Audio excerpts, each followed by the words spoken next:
Assalamualaikum warahmatullahi wabarakatuh.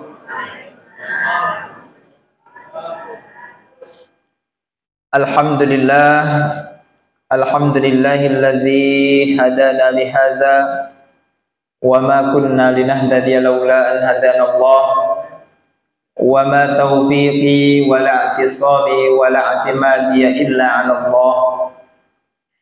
Asyhadu an la ilaha illallah wahdahu la syarika lah wa asyhadu anna Muhammadan abduhu wa rasuluh.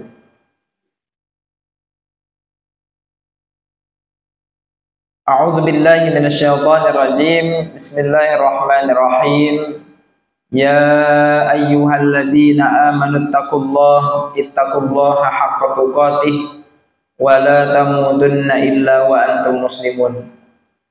Wa qala an-nabiy sallallahu alaihi wasallam ittaqillaha haitsu ma kunta wa atbi'is sayyi'atal hasanata tamhuha wa khaliqin nasa bi khuluqin hasanin.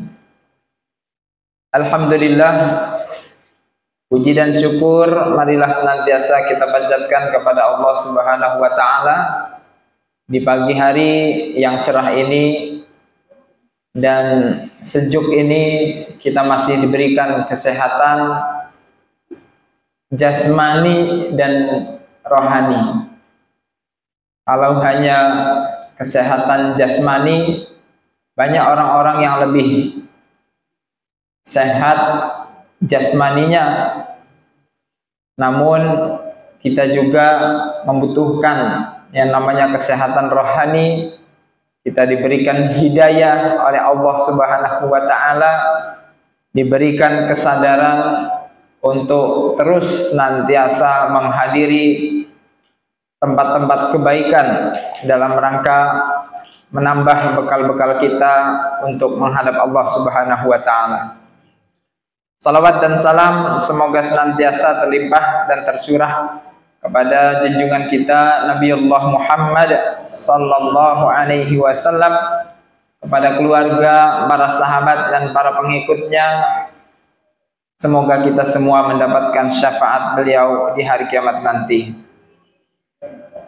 Bapak-bapak, ibu-ibu jamaah pengajian An-Namirah yang dimuliakan oleh Allah Subhanahu wa taala. Kita hari ini berada pada tanggal 8 Jumadil Ula. 8 Jumadil Ula, yang mana kalau kita berharap bertemu dengan bulan suci Ramadan 112 hari lagi. Kalau tadi disebutkan tentang umroh di bulan Ramadan, nah mungkin masih ada kesempatan untuk mempersiapkan diri, karena untuk umroh di bulan Ramadan, ya, alhamdulillah kami juga pernah merasakan Ramadan di Masjidil Haram. Itu begitu luar biasanya, jamaah dari berbagai negara, dari berbagai penjuru dunia. Mereka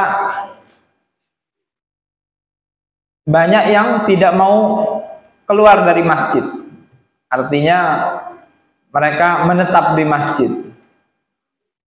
Seakan-akan di depan kita lewat ada orang, kemudian kanan ada orang, kita dikelilingi, padahal itu bukan waktu sholat. Saking mereka menghabiskan waktu di bulan Ramadan itu untuk melaksanakan ibadah kepada Allah, baik itu melaksanakan sholat, baik itu membaca Al-Quran, baik itu ya menyibukkan diri dengan membaca buku dan lain sebagainya. Intinya di bulan suci Ramadan itu tingkat kepadatannya luar biasa. Bahkan kalau pernah saya di Madinah itu sampai 70.000 jamaah di Masjid Nabawi, dan itu sampai jalan raya, sampai jalan nggak bisa.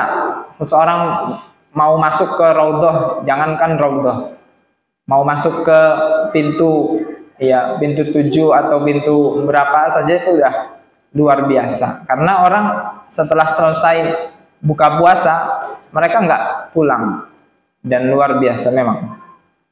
Jemaah yang dimuliakan oleh Allah Subhanahu wa taala, mengapa itu orang-orang bisa beramai-ramai umrah di bulan suci Ramadan? Karena keutamanya seperti, coba nanti kita baca lagi, saya juga agak lupa apakah haji, maksudnya keutamaannya seperti umroh dan haji bersamaku ataukah umroh bersamaku. Nanti kita sama-sama buka kembali keutamaannya. Keutamaan umroh di bulan suci Ramadan. Makanya orang-orang berlomba-lomba untuk umroh di bulan suci Ramadan tersebut.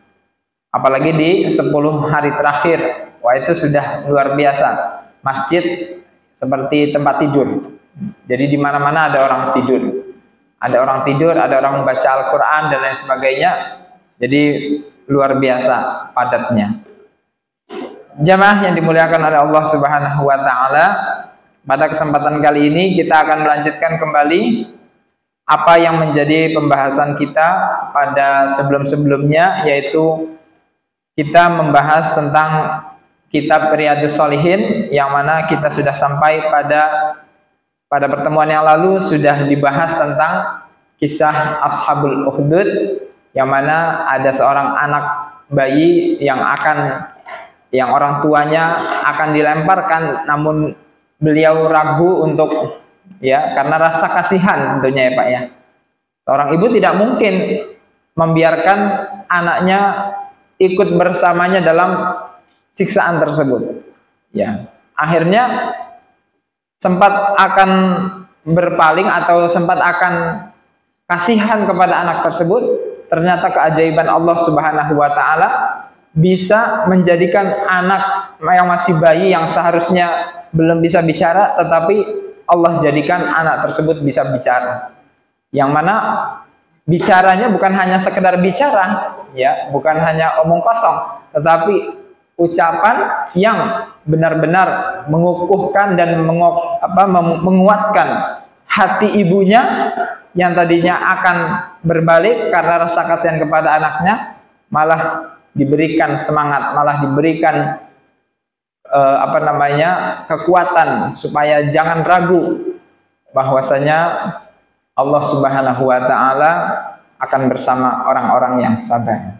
Dan ketika mendengar ucapan yang sedemikian ajaibnya, maka si ibu pun dengan sukarela masuk ke dalam tempat api tersebut. Jamaah yang dimuliakan oleh Allah Subhanahu wa taala,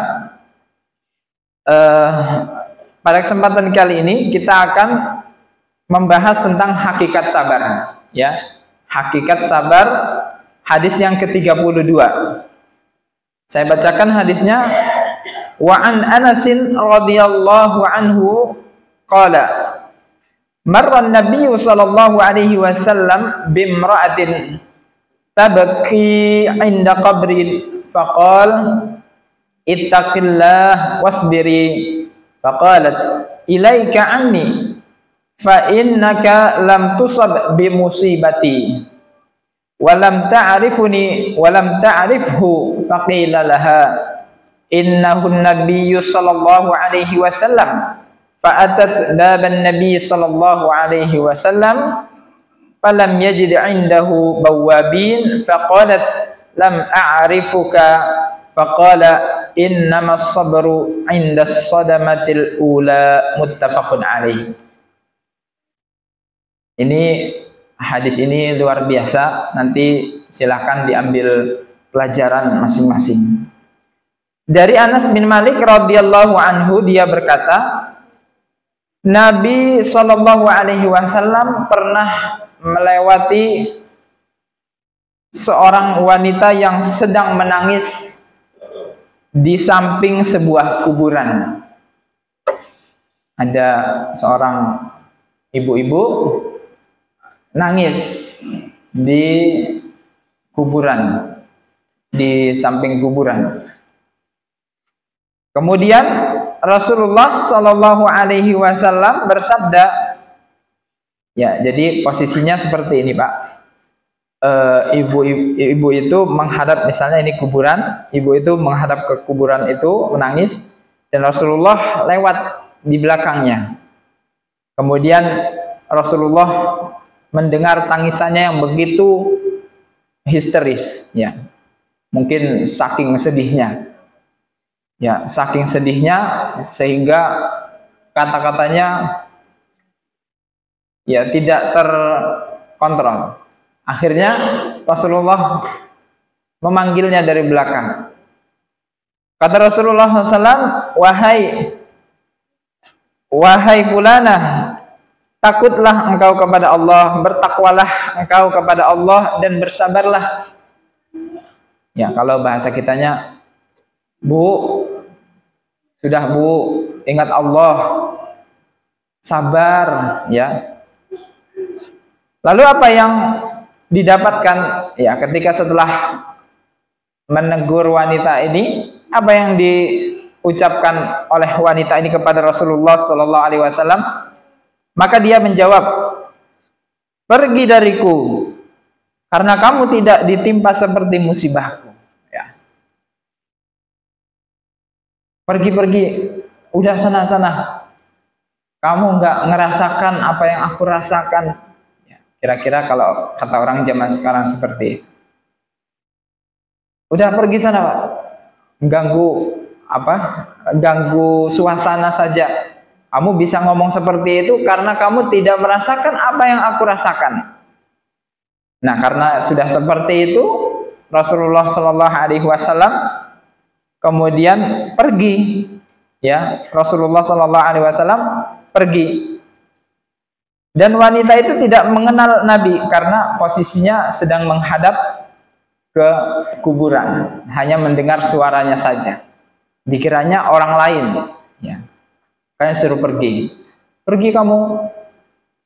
Ya, kamu nggak tahu apa yang aku rasakan. Kemudian pergilah Rasulullah Sallallahu Alaihi Wasallam. Kemudian maka dikatakanlah kepadanya, setelah dia mengatakan seperti itu, ya, posisinya itu ada orang lain yang bersamanya. Si ibu ini tetap menghadap ke kuburan itu. Si orang yang bersama ibu ini melihat, oh ternyata itu adalah Rasulullah. Tapi dibiarkan dulu Sallallahu Alaihi Wasallam. Ibu itu dibiarkan dulu menangis. Setelah selesai menangis, barulah udah mulai reda tangisannya. Setelah itu baru pulang. Nah, ketika perjalanan pulang, orang yang bersama ibu ini mengatakan kepada ibu ini, sesungguhnya barusan yang datang itu adalah Nabi Muhammad Sallallahu Alaihi Wasallam. Langsung kagetlah si ibu ini karena baru sadar dan baru tahu dan baru diberitahu bahwa yang menegurnya itu adalah Rasulullah SAW. Maka dia langsung mendatangi pintu Nabi SAW karena merasa tidak enak dan merasa, ya, dikiranya orang lain. Kalau orang lain tidak apa-apa diperlakukan seperti itu. Tetapi kalau Rasulullah SAW, kalau beliau tahu kalau yang ngomong itu adalah Rasulullah, tentu beliau akan berhenti menangisnya karena memang imannya kepada Allah dan Rasulnya masih besar, sehingga kalau tahu itu Rasulullah pasti akan dihentikan tangisan. Tetapi karena beliau tidak tahu itu adalah Rasulullah, sehingga kemudian dia menyesali karena telah mengusir pergi. Ya, akhirnya didatangilah rumah Rasulullah SAW. Didatangilah pintu Nabi Shallallahu Alaihi Wasallam. Ternyata dia tidak menemukan penjaga, tidak menemukan penjaga di sana. Artinya langsung bertemu dengan Rasulullah SAW. Ya Rasulullah, maafkan saya karena saya tidak tahu, lam a'rifuka, saya tidak mengenali Anda, karena posisinya sedang menghadap dan fokus sedang menangis. Dan Rasulullah posisinya berada di belakangnya. Maka ibu ini meminta maaf, ya Rasulullah, maafkan karena saya tidak mengenali Anda. Maka kata Rasulullah SAW, sesungguhnya sabar itu ada pada musibah yang pertama. Maksudnya apa? Jemaah yang dimuliakan oleh Allah Subhanahu wa taala, Rasulullah SAW ya mengingatkan kalau kita sedang mendapatkan musibah, maka pada saat hantaman pertama kita mendapatkan musibah, itulah hakikat sabar yang sebenarnya yang kita lakukan. Tetapi ketika ya sudah musibah itu sudah berlalu lama, maka nggak perlu sabar lagi karena sudah hilang hantamannya atau sudah hilang sesuatu yang menyakitkannya, itu sudah hilang. Maka kita ketika mendapatkan musibah di awal pertama kali kita mendapatkannya, maka langsunglah pada saat itu juga kita bersabar dan menahan diri untuk tidak meratap, untuk tidak menyesali, untuk tidak mengatakan hal-hal yang tidak diridhoi oleh Allah Subhanahu wa taala.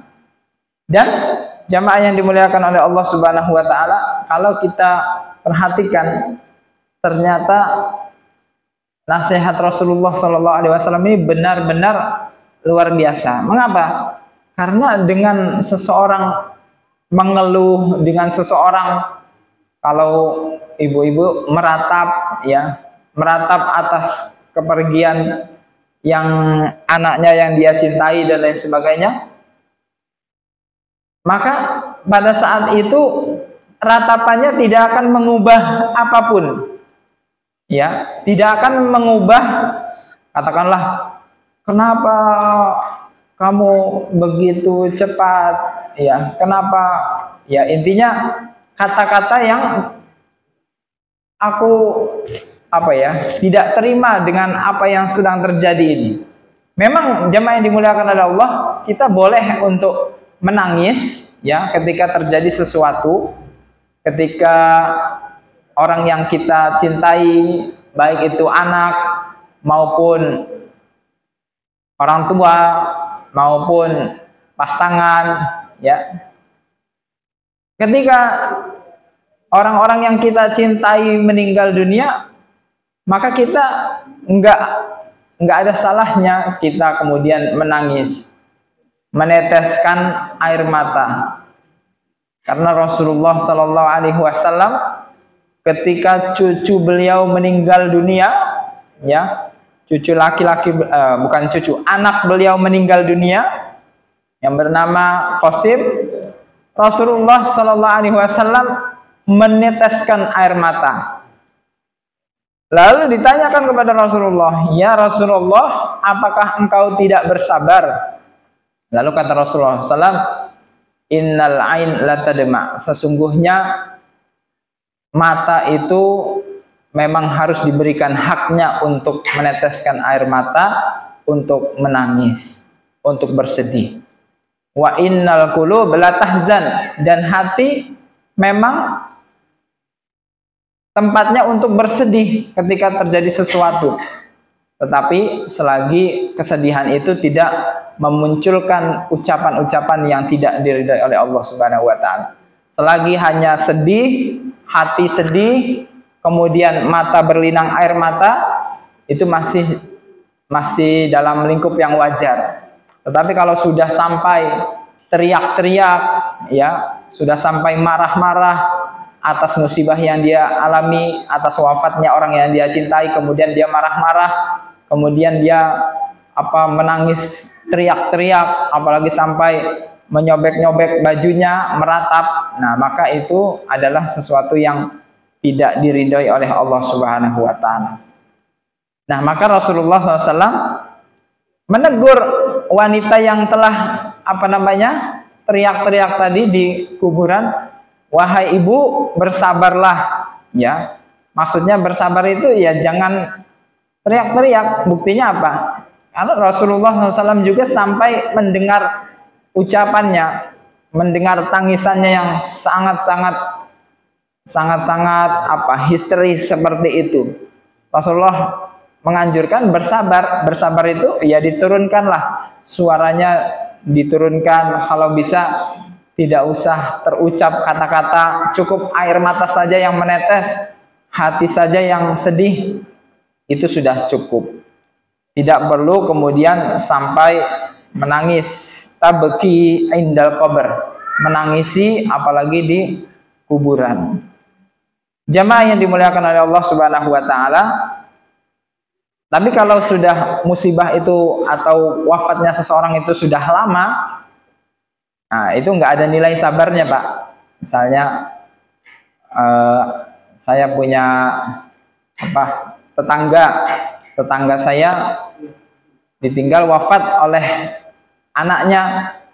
Nah, pada hari pertama, nah itulah letak kesabarannya, karena masih begitu melekat di benaknya. Tetapi ketika sudah 100 harian ya atau 1000 harian, itu sudah acara-acaranya juga sudah tidak ada sedih, kemudian tidak ada lagi nangis, tidak ada. Tapi pas hari pertama meninggal,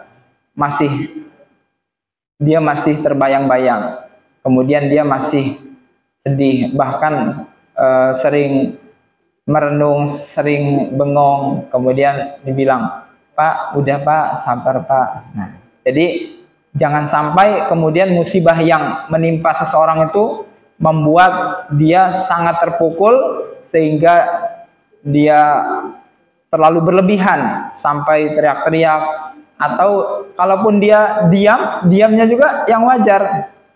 Ada orang yang kena musibah, ini saya lihat sendiri, istrinya meninggal dunia. Kemudian setelah itu dia sering diam di kamar, diajak ngomong nggak nyambung. Berarti kan dia sudah berlebihan dalam kesedihannya.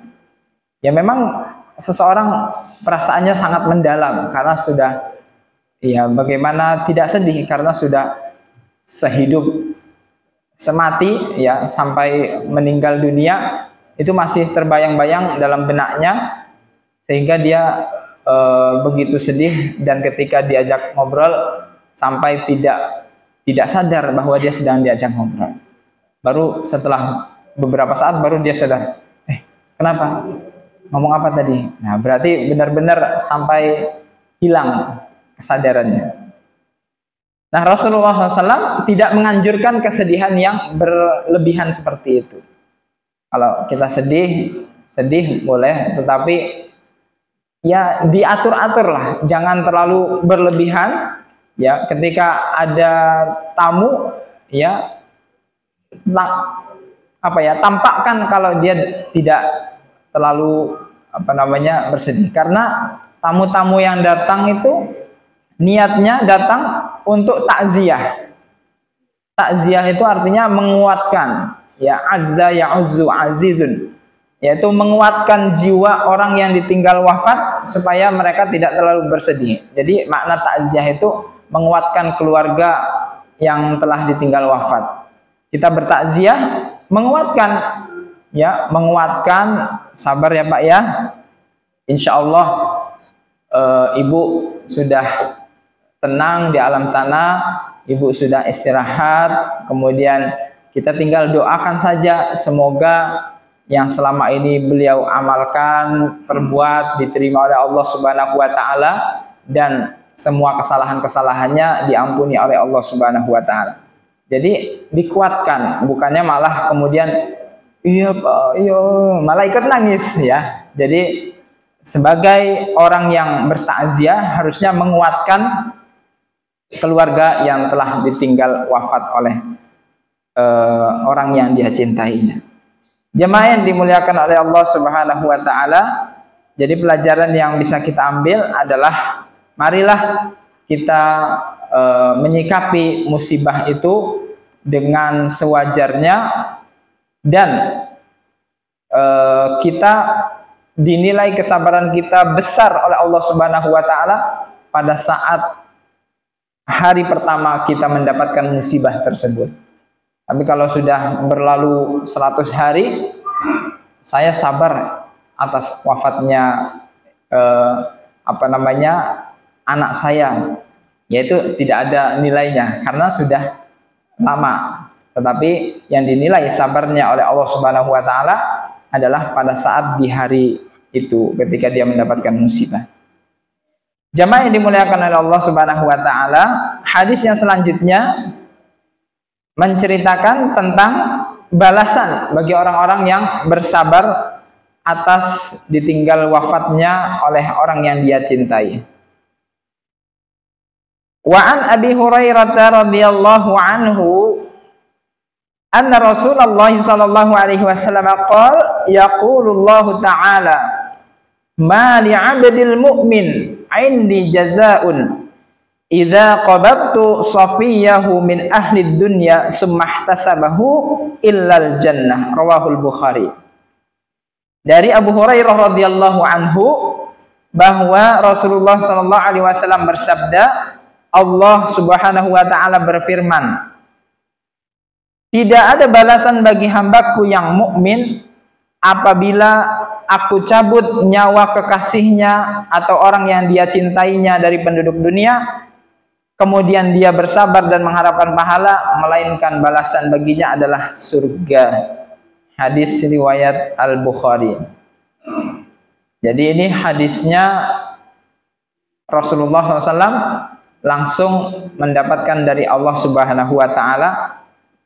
Kan hadis qudsi. Hadis qudsi itu maknanya dari Allah atau pesannya dari Allah, tetapi teksnya atau ucapannya dari Rasulullah sallallahu alaihi wasallam. Kalau hadis ya itu maknanya dari Rasulullah dan teksnya dari Rasulullah sallallahu alaihi wasallam juga. Kalau Al-Qur'an maknanya atau pesannya dari Allah dan juga teksnya juga dari Allah Subhanahu wa taala. Nah, kalau ini hadis qudsi.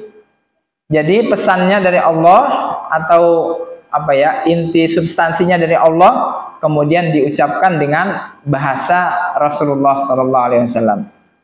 Apa kata Allah Subhanahu wa taala? Tidak ada balasan bagi hambaku yang mukmin apabila aku cabut nyawa kekasihnya atau nyawa orang yang dia cintainya di dunia, kemudian dia bersabar dan mengharapkan pahala, melainkan dia akan mendapatkan surga.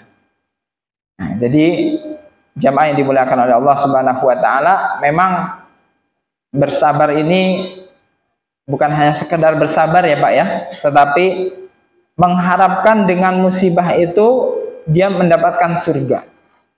Misalnya yang kita cintai siapa Pak? Misalnya anak ya. Kita sangat cinta sekali terhadap anak kita. Kemudian dia meninggal dunia, dan jadikanlah momen wafatnya anak kita tersebut sebagai momen kita berharap, ya Allah, aku ingin masuk surga. Maka balasannya adalah surga, sebagaimana sabda Rasulullah SAW ini. Atau yang dia cintai adalah pasangannya. Misalnya bapak mencintai ibu, seorang suami mencintai istrinya.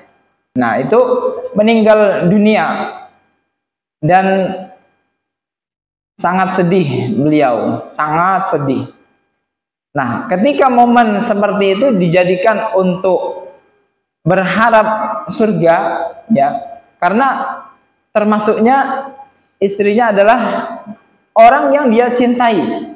Bahkan semasa sakit si bapak rela dan tidak kemana-mana, hanya berada di samping istrinya saja, karena memang sudah luar biasa pengorbanan untuk istrinya. Istrinya meninggal dunia, lalu kemudian dia sedih sesedih-sedihnya. Nah, kalau andaikan beliau mengingat hadis ini atau mengetahui hadis ini, dijadikanlah momen wafatnya orang yang dia cintai ini kemudian menjadi harapan dia, ya Allah, aku ingin masuk surga, pasti Allah Subhanahu wa taala akan memberikan surga baginya. Nah, masalahnya misalnya ada pasangan yang tidak menjadikan pasangannya sebagai orang yang dia cintai. Nah, ini berarti tidak termasuk hadis ini. Yang termasuk dalam hadis ini adalah orang yang sangat dia cintai, intinya dengan kewafatannya itu atau dengan meninggalnya sosok yang dia cintai itu, dia menjadi sangat terpukul, dia menjadi sangat sedih, maka itulah sebagai momen yang bisa digunakan atau dimanfaatkan untuk mengharapkan surganya Allah Subhanahu wa Ta'ala. Tapi kalau seseorang, katakanlah kalau seorang anak sangat cinta kepada orang tuanya, ya sangat cinta kepada orang tuanya, saat orang tuanya meninggal dunia dia sangat sedih, sangat terpukul, maka dijadikan momen tersebut untuk mengharapkan surga, maka dia akan mendapatkan surga. Tapi kalau anaknya ya malah bejat, malah pingin orang tuanya meninggal dunia, artinya tidak ada cinta. Artinya dia bukannya terpukul, malah senang. Alhamdulillah, na'udzubillah min zalik. Nah, ketika seseorang bukannya merasa terpukul, ya, atau tidak merasa bersedih atas wafatnya seseorang, itu tidak bisa dijadikan momen, ya. Orang yang bahkan dia karena tidak ada cinta di dalamnya. Kalau tidak ada cinta, maka tidak ada harga, ya. Apa? Tidak ada harga, maka tidak ada sesuatu, ya. Intinya kita sedang semacam transaksi kepada Allah. Ya Allah, ini adalah yang saya cintai. Tolong ya Allah, bayar kecintaan saya dengan ini karena Engkau telah mengambilnya, bayar dengan surga ya Allah. Nah, kira-kira seperti itu. Tapi kalau tidak ada cinta, ya sama aja beli tidak pakai uang. Ya, artinya orang tersebut meninggal, ya memang nggak ada rasa sedih atau apa, tidak ada yang bisa dia tukarkan dengan surganya Allah Subhanahu wa Ta'ala. Maka jamaah yang dimuliakan oleh Allah, ketika ada orang yang kita cintai min ahli dunia, di dunia ini, maka ketika diambil oleh Allah Subhanahu wa Ta'ala, maka kita harapkan pahala dan kita harapkan surga dari Allah Subhanahu wa Ta'ala. Hadis riwayat Al-Bukhari, ya, berarti hadisnya sahih. Apalagi yang meriwayatkan Abu Hurairah. Abu Hurairah adalah sahabat yang paling banyak meriwayatkan hadis, dan Imam Bukhari seorang rawi hadis yang paling sahih, ya, periwayatannya. Jadi tidak perlu kita ragukan ketika kita mendapatkan hal yang seperti tersebut, hal tersebut, maka kita jadikan sebagai permohonan kepada Allah Subhanahu wa Ta'ala untuk mendapatkan surga. Yang terakhir, hadis yang ketiga, ya, yaitu hadis tentang bersabarnya terhadap wabah penyakit, ya. Wa an Aisyah radhiyallahu anha annaha sa'alat Rasulullah sallallahu alaihi wasallam 'anit ta'un fa akhbaraha annahu kana 'adzaban yab'atsuhu Allah ta'ala 'ala man yasha faja'alahu Allah ta'ala rahmatan lil mu'minin falaysa min 'abdin yaqa'u fi ta'un fayamkuthu fi baladihi sabiran muhtasiban ya'lamu annahu la yusibuhu illa ma kataballahu lahu illa kana lahu mithlu ajri syahid. Rawahul Bukhari. Dari istri Rasulullah sallallahu alaihi wasallam, Siti Aisyah, beliau menceritakan bahwa Rasulullah sallallahu alaihi wasallam bahwa Rasulullah sallallahu alaihi wasallam ditanya tentang taun. Bagaimanakah pendapat Anda tentang taun? Maka beliau menjawab, sesungguhnya taun adalah sebuah azab. Jadi taun itu penyakit, ya Pak, ya. Penyakit yang mewabah di suatu tempat. Nah, kalau kita dulu pernah ada corona, ya. Dan ajaibnya corona udah 4 tahun yang lalu, Pak. Berarti sudah lama ya. Tapi rasanya seperti baru kemarin. Itu karena waktu semakin hari semakin cepat. Dan kata Rasulullah SAW, la taqumus sa'ah, tidak akan terjadinya hari kiamat hatta yataqarrabaz zaman, sampai waktu itu terasa cepat. As-sanah kasyahr, kata Rasulullah SAW, 1 tahun rasanya seperti 1 bulan. Wasyahru kal jum'ah, dan satu bulan rasanya seperti 1 Jumat, artinya 1 pekan. Wal jum'atu kal yaum, dan 1 pekan rasanya seperti 1 hari. Wal yaum kasa'ah, dan 1 hari rasanya seperti 1 jam. Wasa'ah kahtirakis sa'fah, dan 1 jam rasanya seperti terbakarnya pelepah kurma yang sangat kering. Artinya sangat cepat sebetulnya. Serut, itu nggak sampai 5 menit sudah terbakar habis. Ya, ibaratnya jerami atau yang ada di sawah itu, Pak, habis panen tuh.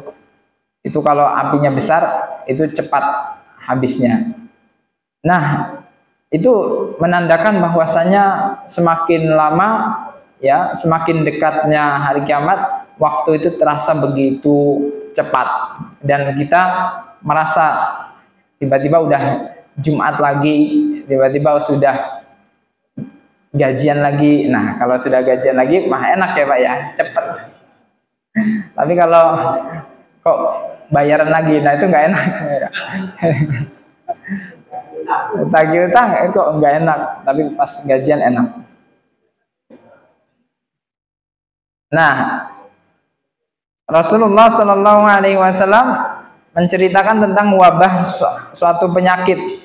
Beliau menjawab, itu adalah sebuah azab yang dikirim oleh Allah kepada orang-orang yang Dia kehendaki. Jadi penyakit atau wabah itu bagi sebagian orang adalah azab, bagi orang-orang yang menentang Allah, bagi orang-orang yang tidak taat kepada Allah, tidak taat, menentang dan memerangi agama Allah, dan kena penyakit. Nah, berarti penyakit itu adalah sebagai azab. Maka Allah menjadikannya sebagai rahmat bagi kaum mukminin. Nah, tapi kalau bagi orang-orang yang beriman, rajin sholat, ya, wabah penyakit itu justru sebagai kasih sayang Allah Subhanahu wa Ta'ala kepada mereka. Karena dengannya Allah akan menggugurkan dosa-dosa. Dengan penyakit itu, waalaikumsalam, dengan penyakit itu kalau sampai meninggal dunia, nah ini akan disebutkan oleh Rasulullah SAW. Tidak ada seorang hamba yang tinggal di daerah ta'un, ya, tidak ada seorang hamba mukmin yang tinggal di daerah yang terkena wabah penyakit, kemudian dia tetap tinggal di negerinya dengan sabar dan mengharap pahala, serta mengetahui bahwa tidak ada yang menimpanya melainkan apa yang telah ditentukan oleh Allah Subhanahu wa Ta'ala untuknya, kecuali baginya adalah seperti pahala orang yang mati syahid. Hadis riwayat Al-Bukhari. Jadi Bapak dan Ibu sekalian, kalau ada wabah penyakit di suatu negeri dan negeri yang lain tidak terkena wabah penyakit, maka orang yang ada di tempat yang terkena wabah itu ya sudah sabar di tempat itu, jangan malah takut. Ya, selain akan menyebar juga ya Pak ya. Misalnya Indonesia, jangan Indonesia lah. Misalnya kan kalau di medsos tuh ada namanya Konoha, Pak. Ya, ada negara Konoha. Misalnya di negara Konoha terjadi suatu wabah penyakit dan sampingnya ya misalnya Indonesia tidak terkena wabah penyakit. Maka orang-orang Konoha ini tidak boleh ke Indonesia karena dia takut takut mati atau takut, biasanya kan dia mau kabur, ya, aku mau cari tempat yang sehat, ya, tempat yang tidak terkena penyakit. Ya, kalau memang dia sehat, takutnya kalau dia pindah ke tempat negara lain, ternyata dia juga membawa penyakit karena dia berasal dari tempat yang terkena wabah penyakit, kemudian malah menjadi penyebab tempat lain juga menjadi tersebarnya penyakit tersebut, maka dia akan menjadi asbab atau menjadi penyebab terjadinya wabah di negara yang kedua. Maka dia harus bersabar di negara tersebut. Kata Rasulullah SAW, hendaklah dia tinggal di negerinya dengan sabar dan mengharapkan pahala. Ya udah, sabar saja Pak di negara yang sedang terkena wabah penyakit, kalau memang sedang terkena wabah penyakit, dan mengharap pahala serta mengetahui bahwa tidak akan ada yang menimpanya melainkan apa yang telah ditentukan oleh Allah. Ya, mengharapkan pahala. Ya Allah, kalau saya terkena penyakit ini, berilah aku pahala. Kalaupun aku belum terkena penyakit, tolong jangan sampai aku tertular ya Allah. Serta meyakini bahwa tidak ada yang menimpanya melainkan apa yang telah ditentukan oleh Allah Subhanahu wa taala untuknya. Ternyata jamaah yang dimuliakan oleh Allah Subhanahu wa taala, yang menjadikan seseorang meninggal itu memang bukan penyakit, ya. Tetapi yang menjadikan meninggal yang sudah pasti adalah karena sudah ajalnya. Kenapa? Karena kalau memang orang, misalnya, ada yang mengatakan kalau orang sudah terkena kanker jenis ini dan ini sudah tidak akan bisa terselamatkan. Nyatanya masih ada orang yang terkena dengan kanker sejenis yang sudah disebutkan itu ternyata masih hidup, bahkan dia masih berpuluh-puluh tahun dari awal dia sakit sampai saat ini masih ada seperti itu. Karena apa? Karena memang ya penyakit itu bukanlah penyebab seseorang itu meninggal dunia. Dia hanyalah sekedar wasilah, ya. Jadi yang menyebabkan atau yang seseorang itu meninggal dunia adalah karena memang sudah ajalnya yang sudah Allah Subhanahu wa taala tetapkan. Begitu juga kesembuhan, Bapak dan Ibu sekalian. Ketika orang sakit, ya, ada beberapa orang yang ketika sakit langsung ingat dokter. Nah, sebetulnya penyakit sembuh itu bukan karena dokternya orang yang berpengalaman atau karena obatnya manjur atau tidak. Karena nyatanya ada orang yang ditangani oleh dokter yang sama, penyakit yang sama, tetapi dia meninggal dunia. Harusnya kalau memang karena dokternya ini hebat atau karena obatnya ini manjur, harusnya tidak ada kasus meninggal dunia karena ditangani dokter tersebut. Nyatanya ada yang meninggal dunia. Ternyata kesembuhan itu adalah benar-benar dari Allah Subhanahu wa taala. Itu hanyalah ikhtiar atau wasilah dokter, kemudian obat itu hanyalah wasilah. Bisa jadi seseorang bisa sembuh saat itu juga karena dia mendapatkan sesuatu yang di luar yang dia duga.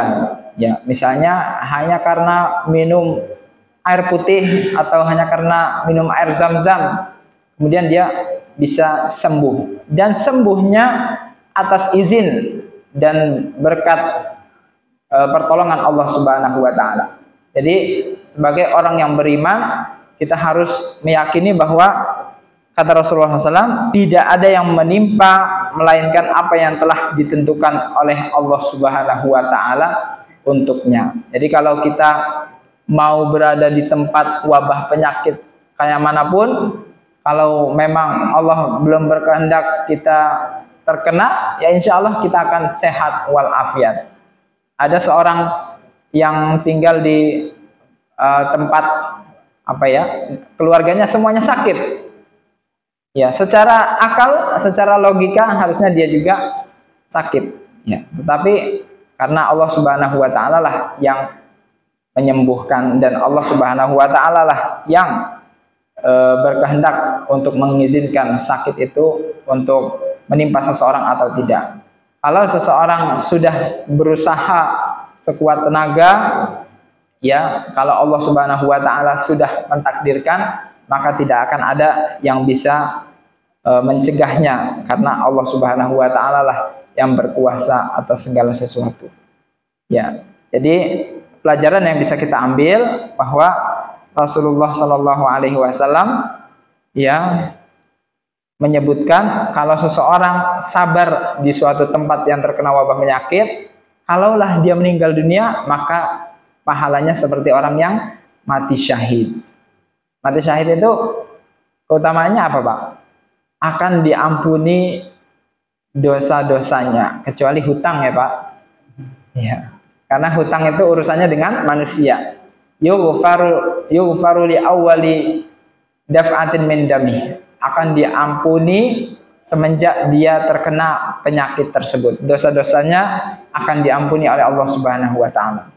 Kemudian dia juga akan wa yujaru min azabil qabr. Dia akan diselamatkan dari azab kubur.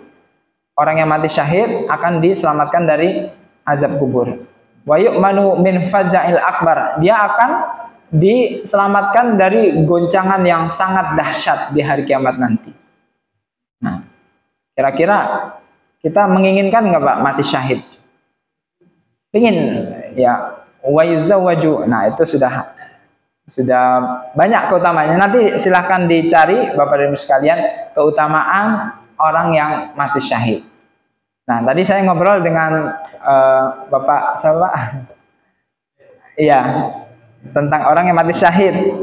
Ada sahabat Nabi SAW yang beliau meminta agar dimatikan dalam keadaan mati syahid, tetapi wafatnya beliau di atas kasurnya. Beliau sudah lebih dari 70 kali berjihad, kemudian berperang melawan orang-orang kafir, bahkan sudah 70 sayatan di badannya, tetapi beliau masih sehat walafiat, malah wafatnya di atas ranjangnya atau di atas kasurnya. Tapi apakah kemudian tidak mendapatkan pahala mati syahid? Rasulullah SAW bersabda, man sa'alallahu syahadata bisidq. Barang siapa yang memohon, meminta kepada Allah agar dimatikan dalam keadaan mati syahid dengan jujur tentunya, ya, Allah tahu isi hati kita. Kira-kira kita mintanya beneran atau hanya basa-basi kepada Allah. Kalau kita memintanya benar-benar kepada Allah, Allah akan memberikan mati syahid, ya. Man sa'al syahid bisirqi anzalallahu manazil syuhada wa imma ta'ala firasyih. Maka Allah akan memberikan kepada orang tersebut kedudukan sebagai orang yang syahid meskipun dia meninggal di atas kasurnya. Nah, itulah yang dialami oleh Khalid bin Walid. Meskipun beliau tidak meninggal di medan pertempuran, tetapi beliau meninggal dalam keadaan syahid. Ya, kita juga meskipun tidak meninggal terkena wabah penyakit, ya kita hanya meninggal karena sedang apa dan apa, intinya dalam kebaikan, maka kita juga akan diberikan mati syahid dengan syarat kita selalu memohon untuk diberikan mati syahid. Jamaah yang dimuliakan oleh Allah, itu yang bisa kami sampaikan terkait dengan hadis tentang sabar. Ya, saya ulangi sekali lagi. Yang pertama tentang hakikat sabar yang sebenarnya, dan kita tidak boleh berlebihan dalam bersedih terhadap musibah. Kemudian yang kedua adalah balasan bagi orang-orang yang bersabar. Ya, kalau ada yang kita cintai meninggal dunia, itu menjadi momen kita mengharapkan surga dari Allah Subhanahu wa taala. Kemudian yang ketiga adalah hadis tentang kita perintah untuk bersabar ketika berada di suatu tempat yang terkena wabah penyakit, dan jangan keluar kemana-mana. Ya, kalau kita mau mendapatkan syahid, kita harus berada di tempat tersebut, bersabar. Ya, insya Allah Allah akan memberikan pahala yang besar dan akan memberikan pahala sebagai orang yang syahid. Ya, langsung saya jawab dulu ya. Yang pertama, syahid itu adalah sesuatu yang sudah ditentukan oleh Rasulullah SAW. Siapa-siapa saja orang yang terhitung sebagai mati syahid. Tapi itu juga dengan catatan, ya, tentu dengan catatan. Dan kita tidak boleh untuk menetapkan sesuatu, katakanlah, apakah kemudian orang yang meninggal tiba-tiba, apakah kemudian misalnya ketika kita melihat orang kesetrum, kemudian dia berarti syahid, ya. Karena yang menentukan itu adalah benar-benar dari Rasulullah SAW. Nah, terkait dengan pertanyaan Ibu, apakah orang yang tabrakan, ya Bu ya, terbunuh dan kecelakaan, apakah termasuk syahid? Nah, sebelumnya saya ingin menyampaikan terlebih dahulu bahwa yang termasuk kriteria orang yang mati syahid, sebagaimana disabdakan Rasulullah SAW, bahwasanya yang pertama adalah orang yang terbunuh karena membela agama Allah. Yang pertama, yang paling besar, yang paling utama. Kemudian yang kedua adalah orang yang meninggal dunia karena sakit perut. Ini hadisnya, ya Bu ya. Dalam hadis disebutkan seperti itu. Orang yang wafat karena dilanda oleh sakit perut. Kemudian orang yang meninggal dunia karena tenggelam. Orang yang meninggal dunia karena tenggelam. Kemudian orang yang meninggal dunia karena tertimpa bangunan. Nah, ini termasuk orang yang mati syahid. Kemudian yang terakhir yaitu tadi orang yang terkena wabah, ya, terkena wabah di suatu tempat. Tapi ada catatan, Ibu, ya, ada catatan. Catatannya adalah dia bersabar dalam keadaan mendapatkan musibah tersebut. Bersabar dan dia dalam keadaan ketaatan kepada Allah Subhanahu wa taala, maka dia akan mendapatkan kedudukan mati syahid. Misalnya orang tenggelam, ya, karena dia sedang mencari ikan di laut, atau ya mencari nafkah lah, pencahariannya dia mencari ikan di laut, kemudian dia meninggal dunia karena tenggelam, karena ada ombak atau lain sebagainya, dan dia adalah orang yang muslim, ya. Yang pertama syaratnya adalah muslim, kemudian dia juga bersabar ketika tenggelam tersebut. Kan ada orang yang dalam keadaan tersebut dia malah mengeluh dan bahkan dia keluar dari kesabaran. Tetapi kalau dia sabar, ini adalah ujian dari Allah dan dia tahu kalau dia akan mendapatkan pahala sebagai mati syahid, maka dia akan mati syahid. Tetapi kalau dia tidak bersabar atas ujian tersebut, maka dia tidak termasuk orang yang mati syahid. Nah, apakah orang yang mati terbunuh, ya, dia juga termasuk mati syahid? Tergantung. Dia terbunuhnya oleh orang kafir karena membela agama Allah, atau karena berperang fanatisme, ya, kelompok, suku, atau karena selain membela agama Allah, ya, misalnya karena tersinggung, kemudian dia berantem, kemudian dia terbunuh. Apakah mati syahid? Ya, ini tentu tidak, karena yang termasuk mati syahid adalah orang yang membela agama Allah Subhanahu wa taala. Jadi orang yang terbunuh tidak semua bisa mati syahid, tergantung motivasinya dia terbunuh itu karena dalam konteks apa. Kalau dia konteksnya membela agama Allah, maka dia akan mendapatkan sebagai syahid. Tapi kalau konteksnya karena fanatisme golongan, maka dia tidak termasuk mati syahid. Atau karena tersinggung, atau karena nantangin orang, atau karena apapun lah. Nah, itu kita tidak bisa menyematkan syahid. Dan orang yang benar-benar terbunuh karena mati syahid pun, ya, terbunuh karena membela agama Allah pun, kita hanya mengucapkan ahtasibu beliau adalah seorang yang syahid, wallahu hasibu. Ahtasibu zalika wallahu hasibu. Aku menganggapnya dia syahid, tetapi Allah yang lebih tahu tentang statusnya. Karena kan kita tidak tahu apakah beliau benar-benar seorang yang syahid ataukah tidak. Ada orang yang terbunuh di medan perang, dia terbunuh tetapi dia tidak langsung mati. Dia terkena peluru misalnya. Karena dia pelurunya itu tidak langsung mematikan, tetapi menyiksa dulu, menyiksa sampai beberapa jam baru dia kemudian meninggal dunia. Karena dia tidak sabar, sudahlah saya buruan aja matinya, akhirnya dia tusuk badannya sendiri. Ya, ada yang seperti itu. Makanya kita agak berhati-hati juga untuk menggelari seorang syahid atau tidak.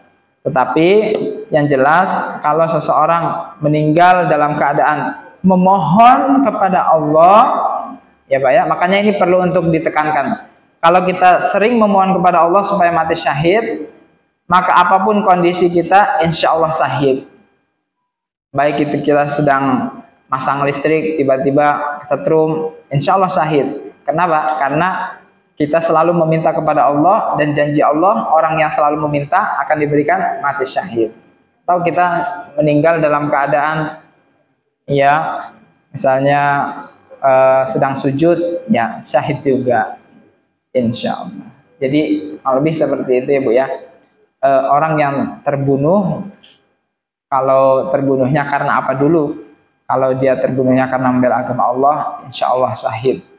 Atau terbunuhnya karena dia sedang naik motor, dibegal, dibunuh, dan dia selalu meminta kepada Allah supaya dimatikan dalam keadaan syahid, insya Allah itu juga bisa sebagai syahid. Intinya kembali kepada seperti apa niat kita. Apakah niat kita sebagai orang yang berbuat baik, ataukah kita sedang melakukan keburukan? Ini pertanyaannya lebih berat daripada yang pertama, karena yang menjawab ini belum tentu sabar ya. Jadi mungkin bapak-bapak ada yang punya tipsnya Pak? Karena jujur ya, kalau untuk teknisnya itu bapak-bapak yang lebih paham, ya ibu-ibu lebih paham. Kalau saya secara teknis belum paham ya, bagaimana kiat-kiat supaya kita menjadi orang yang sabar. Karena jujur saya juga masih, ketika ada hal-hal yang musibah atau ya menghadapi anak saja, ya itu luar biasa. Jadi nanti silakan bapak-bapak yang punya tips supaya bisa bersabar. Tapi insya Allah ya Pak ya, tapi insya Allah Bu, insya Allah dengan bermajelis seperti ini kita terinspirasi dari orang-orang yang sabar, itu insya Allah akan menular juga sepertinya Ibu ya.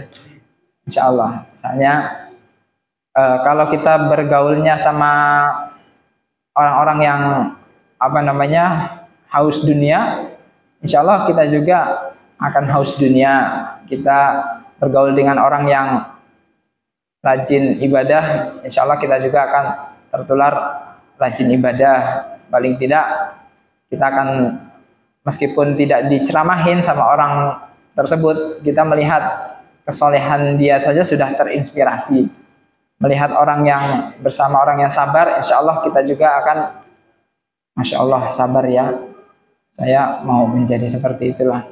Tetapi yang jelas kata Rasulullah SAW, innama sabru bitasabbur, sesungguhnya sabar itu dengan sedikit demi sedikit ya. Jadi sabar itu tidak langsung seseorang yang temperamen kemudian tiba-tiba langsung menjadi seorang yang penyabar sekali, tidak mungkin ya, harus bertahap.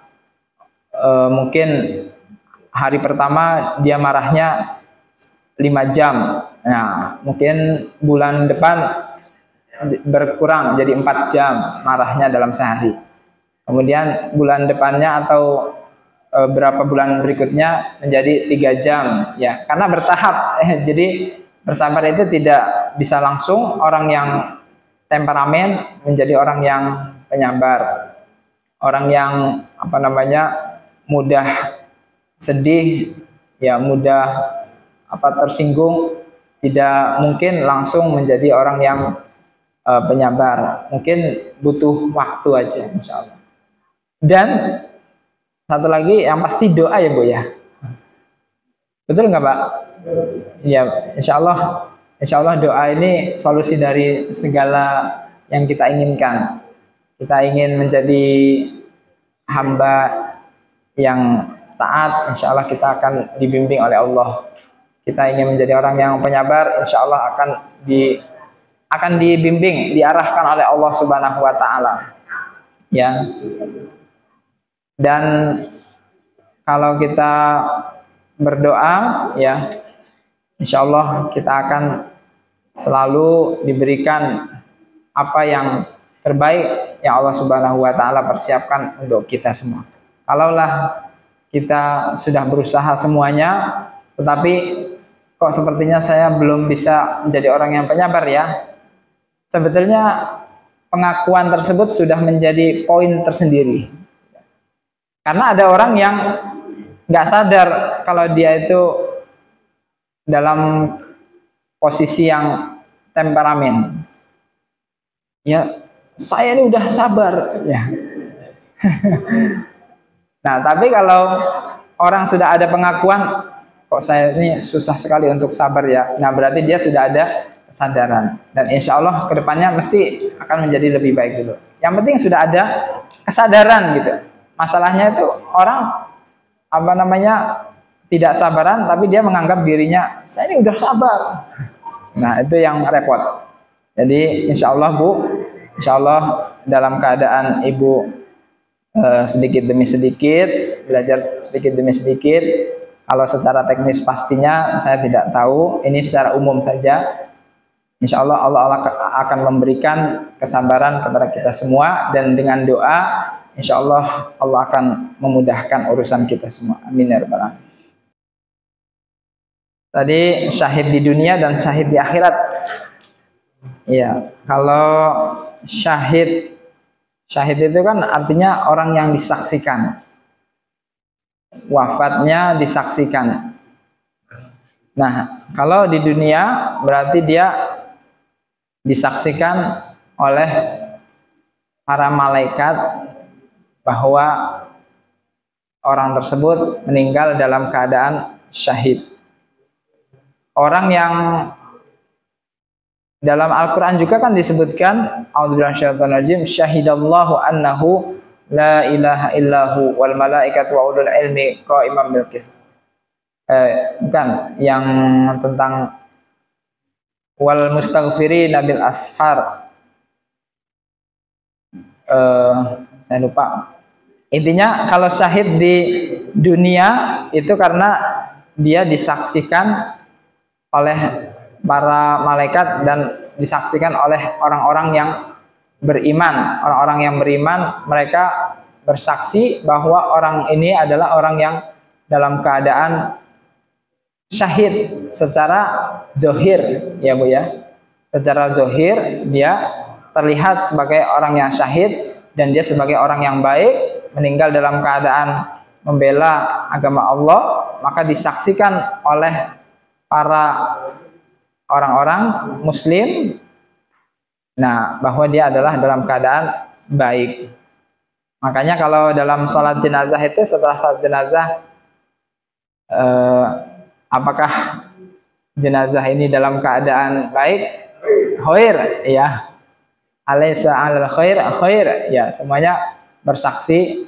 Yaitu harapannya sebetulnya ingin mendapatkan kesaksian dari orang-orang yang ada di dunia bahwa dia dalam keadaan baik. Berarti dia disaksikan atau syahid secara makna, secara lughah atau secara bahasa. Tetapi secara hakikat ya hanya Allah yang tahu, dan itu kedudukannya nanti ketika seseorang berada di akhirat. Dan di akhirat itu nanti ada saksi dari Rasul dan saksi dari kita sebagai umat Nabi Muhammad, kita akan menjadi saksi bagi orang-orang yang sebelum kita, yaitu bagaimana disebutkan dalam surat Al-Baqarah, ya, Allah Subhanahu wa taala, wa kadzalika ja'alnakum ummatan wasatan litakunu syuhada'a 'alan nas. Kita akan menjadi saksi bagi manusia-manusia. Wa yakuna rasulu 'alaikum syahida, dan rasul juga akan menjadi saksi bagi umatnya. Nanti di hari kiamat nanti akan banyak yang bersaksi, baik itu rasul, kemudian kita bersaksi atas orang-orang yang terdahulu sebelum kita. Itu nanti akan ada persaksian nanti di hari kiamat. Jadi orang yang disaksikan kebaikannya, maka itu adalah orang yang syahid. Dan yang pasti orang syahid di akhirat, ya, yang lebih menentukan adalah Allah Subhanahu wa taala yang menentukan apakah orang ini adalah orang yang syahid ataukah tidak. Jadi kurang lebih syahid yang di dunia seperti itu, dan syahid yang di akhirat ya kurang lebih seperti itu. Dan ini juga pembagian syahid ini juga sebetulnya baru saya dengar sebetulnya pembagian. Aslinya tidak ada. Intinya kalau orang syahid ya adalah yang menyaksikan sesungguhnya adalah Allah Subhanahu wa taala. Allah yang menilai apakah orang tersebut benar dalam keadaan syahid ataukah tidak. Tetapi kalau syahid di dunia ya maksudnya orang-orang yang ada di dunia yang menyaksikan bahwa dia adalah orang yang baik. Tidak ada. Dan kalaupun semua orang jamaah yang menyolatkan ini semua bilang khair, khair, ya, itu belum tentu. Iya, belum tentu. Karena ada orang yang tidak suka sama orang tersebut, dia ikut ngomong khair karena dia nggak ngerti bahasa Arab. Apakah dia orang baik? Baik. Pokoknya ikut-ikut aja lah. Masa beda sendiri kan? Masa beda sendiri? Enggak, dia seorang kriminal misalnya. Enggak mungkin. Jadi dia akan terpaksa mengatakan khair, khair, padahal belum tentu khair. Nah, kemudian pertanyaan yang kedua tadi adalah terkait dengan bolehkah seseorang meminta agar diwafatkan di tanah suci, ya. Minta diwafatkan di suatu tempat itu boleh, ya, boleh, terutama tempat yang baik, ya, tempat yang baik, karena Rasulullah SAW juga berharap untuk diwafatkan di kota yang beliau cintai, yaitu kota Madinah. Dan yang terpenting bukan waktu, urusan waktunya itu Allah yang maha tahu. Jangan kemudian, ya Allah, saya ingin meninggal di tanah suci besok pas umroh. Ya, itu enggak terlalu mendikte Allah. Allah mau kapan saja mewafatkan kita. Yang terpenting kita berharap, ya Allah, kalau bisa saya meninggal di masjid, kalau bisa saya meninggal di tanah suci, kalau bisa saya meninggal di tempat yang baik, tidak ada keburukan atau dalam keadaan ketaatan kepada Allah. Nah, itu boleh-boleh saja. Yang terpenting kita tidak menyebutkan waktunya, karena waktunya innallaha ya'lamu ilmus sa'ah wa ya'lamu ma fil arham wa ma tadri madza taksibu ghada wa ma tadri nafsum bi ayyi ardin tamut. Dan Allah lah yang mengetahui kapan dan di mana orang akan meninggal dunia. Kan kalau kita berdoa boleh-boleh saja. Tetapi apakah kemudian kita tetap meninggal di atas kasur kita? Ya, itu kan Allah yang mengatur. Nah, intinya kita sudah meminta diwafatkan di tempat yang terbaik. Wallahu a'lam bishawab. Semoga yang kita sudah dengarkan. Ya, silakan Bu.